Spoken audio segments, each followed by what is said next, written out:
கர்த்தருடைய பிரசன்னத்துக்கு மகிமை உண்டாவதாக. இந்த அதிகாலை வேளையில் இன்று நாம் தியானத்துக்கு எடுத்துக்கொள்ள இருக்கிறதான வேத வசனம் எபிரேயர் எழுதின நிருபக்காரின் புஸ்தகத்தில் 11ஆம் அதிகாரம் 33-34 வசனத்தில், விசுவாசத்தினாலே அவர்கள் பலவீனத்தில் பலன் கொண்டார்கள். ஆமேன், ஆமேன். நாம் புதிய ஏற்பாட்டில் மிகவும் பயந்த ஒரு ஊழியக்காரரான தேவ மனிதனை குறித்து இன்று நாம் இருக்கிறோம். அவருடைய பெயர் தீமோத்தேயு. அவரையும் ஒரு பெரிய விசுவாச வீரராக மாற்றினார் நம் தேவன்.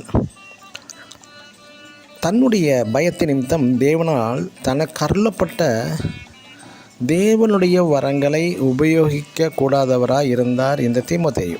ஆகையினால் மூப்பராகிய சங்கத்தார் உன்மேல் கைகளை வைத்தபோது தீர்க்க தரிசனத்தினால் உனக்கு அளிக்கப்பட்ட வரத்தை பற்றி அசதியாயிராதே என்றும், நான் உன்மேல் கைகளை வைத்ததினால் உனக்கு உண்டான தேவ வரத்தை நீ அனல் மூட்டி எழுப்பிவிடும்படி உனக்கு நினைப்பூட்டுகிறேன்.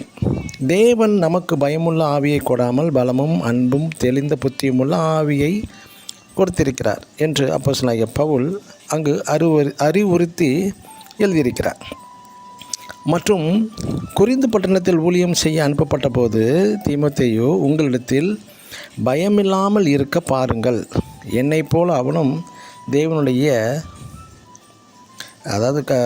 ஊழியக்காரன், கர்த்தருடைய ஊழியக்காரன், என்னை போல கர்த்தருடைய கிரியை நடப்பிக்கிறானே என்கிறார் அப்போஸ்தலனாகிய பவுல் 1 கொரிந்தியர் 16ஆம் அதிகாரம் 10ஆம் வசனத்தில்.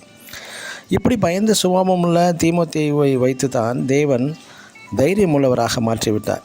பின் நாட்களில் கிறிஸ்துவின் நிமித்தமாக சிறைச்சாலையில் இருக்கும் தைரியமாய் சென்றுள்ளார்.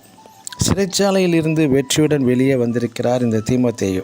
அப்போஸ்தலனாகிய பவுல் எபிரேய நிருபக்காரன் 13ஆம் அதிகாரம் 23ஆம் வசனத்தில் எழுதும் பொழுது, சகோதரனாகிய தீமோத்தேயு விடுதலையாக்கப்பட்டான் என்று அறிவீர்கள் என்று எபிரேய சபையாருக்கு அப்போஸ்தலனாகிய பவுல் எழுதுகிறார். பிரியமான தேவனுடைய பிள்ளைகளை, பழைய ஏற்பாட்டிலும் புதிய ஏற்பாட்டிலும் பரிசுத்தவான்கள் பலவீனத்தில் தேவ பலன் கொண்டது போல நாமும் இந்த விசுவாச ஜீவியத்தில் பலத்தின் மேல் பலன் கொள்ள தேவன் கிருபை புரிவாராக. ஆமென். God bless you.